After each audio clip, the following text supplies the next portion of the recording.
खराब प्रदर्शन के बाद बीजेपी अब उपचुनाव में ऐसे दिखाएगी दमखम, सहयोगी दलों को सीट न देने का बनाया मूड। उत्तर प्रदेश में लोकसभा चुनाव में खराब प्रदर्शन के बाद बीजेपी अब उपचुनाव में सभी 10 सीट पर चुनाव लड़ेगी। सूत्रों के मुताबिक बीजेपी इस लोकसभा चुनाव में खराब प्रदर्शन के बाद अपने सहयोगी दलों को सीट नहीं देने की तैयारी में है। यही नहीं, उपचुनाव में सीट जीतने के लिए बीजेपी में मुस्लिम उम्मीदवार भी उतारने पर भी मंथन चल रहा है।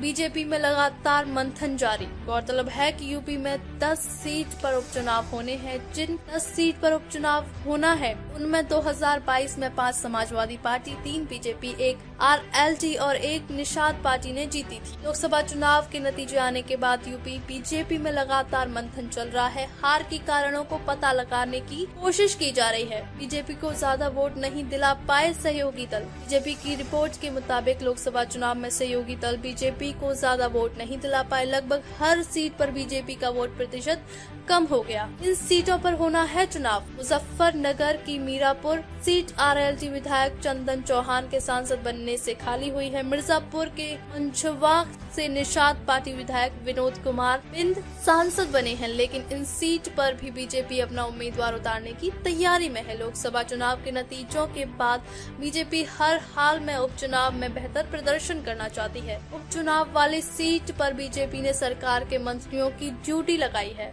उतार सकती है मुस्लिम प्रत्याशी। बता दें कि कुंदर की विधानसभा सीट बीजेपी सिर्फ एक बार 1993 में जीती है। इस सीट पर मुस्लिम वोटर करीब 65% है और हिंदू सिर्फ 35%। बीजेपी के नेताओं का कहना है कि जब योगी सरकार में दानिश अंसारी मंत्री हो सकते हैं, बीजेपी मोहसिन रजा को MLC बना सकती है, तो मुसलमान को विधायक का टिकट भी दिया जा सकता है। मौजूदा हालात में मुस्लिम वोट एक मुश्त इंडिया गठबंधन के साथ है। ऐसे में बीजेपी यहां मुस्लिम उम्मीदवार उतार कर नया प्रयोग करने पर विचार कर रही है।